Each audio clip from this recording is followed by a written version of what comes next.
Hello to everyone. Today we will deviate from the usual discussions on Excel and touch slightly different area. We'll talk about one of the most spread disease which make people unhappy. I'm talking about the lack of personal finance management skills. And here I have good news and bad news. Good news is that it is curable, but the bad news is that the recovery will take some time. This disease can have different stages, from tiny inaccuracy when dealing with financials to more serious cases when people simply don't have control over how they spend their money. Before going further, let's clarify a bit the definitions. So when we talk about personal finance management, we're talking about pursuing two objectives. First one is to get the understanding of how you spend your money. And the second one is to try to make it more efficient. And as any improvement, the journey of improving your personal finance management skills will contain three parts. First one, we need to understand from where we're coming and what is the current state of the situation. The second one is to understand where we want to go and what is our objective. And the last step is to define the step on how to get from point A to point B. In today's video, we will not cover the principles and the tips which will allow you to be more efficient in the way you spend money, but rather the preparation work which should be done to ensure that you will get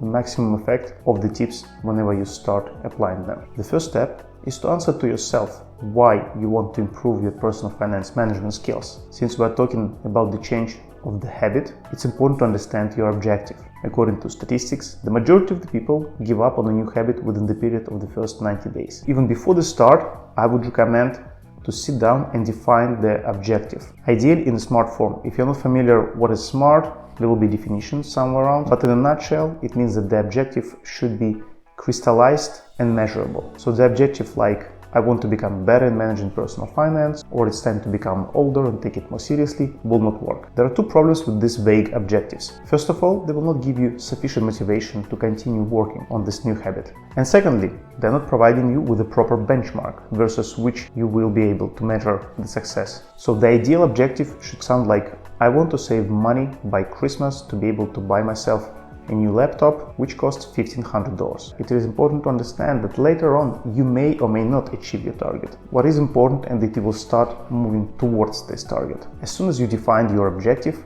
it's time to assess the starting point, where we are today. For this, I highly recommend to track the income and the spend for the period between 30 and 90 days. Why so long? I recommend to take 2 or 3 months instead of 1 to be sure that you have a representative picture which is not impacted by one-offs. There are a few important rules for this stage. First of all, don't use any complex applications. Most of them are built based on the transaction tracking basis, which means that you will need to input every tiny penny you spend. And most of the cases people get lost because they forget what they already put in the application and what is missing. So the initial tracking must be simple. Second rule is that for this period you don't need to change any of your habits. It is important that at the stage of data collection you live normal life. Please don't try to look better on the paper versus who you are today. The target for us is to collect the objective information about your real income and spend.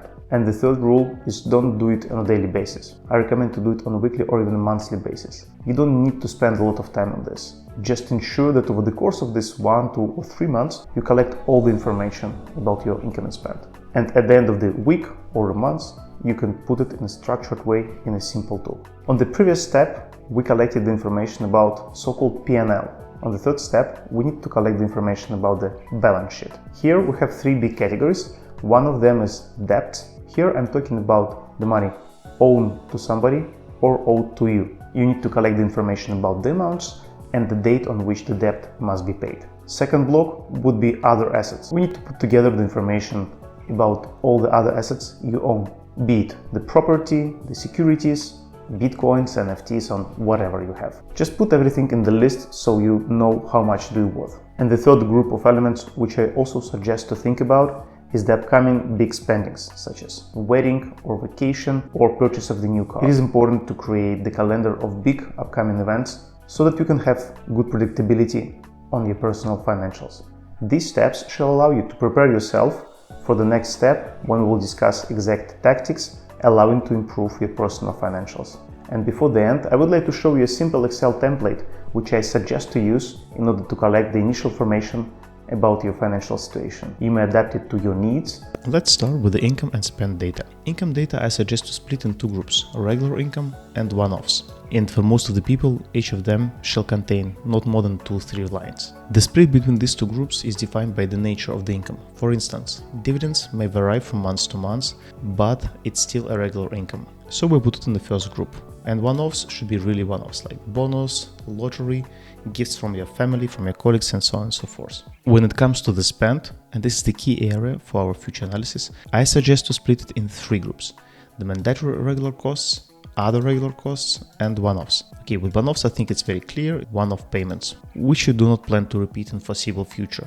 And the other costs I would split between mandatory and non-mandatory. Mandatory costs, as the definition suggests, include rent, car, internet, utilities, food. For the initial analysis, I wouldn't suggest to split this group by more than 5 or 6 categories. This should be sufficient to understand the main streams of your spend. As for other regular costs, this could include some subscriptions of Netflix, Apple TV, all the eating outside, and similar expenses. Speaking of the debt, it's extremely simple table. You just split it in 2 parts: debt to collect, debt to pay. In the first section, you list all the money owed to you and the due date on which you hope to get this money back. As for the debts to pay, also you put this information on the right part. This information will be sufficient for you to start making certain improvements, which we will discuss in the next part of the video. You will be able to see the continuation in the next part. With this, I want to conclude.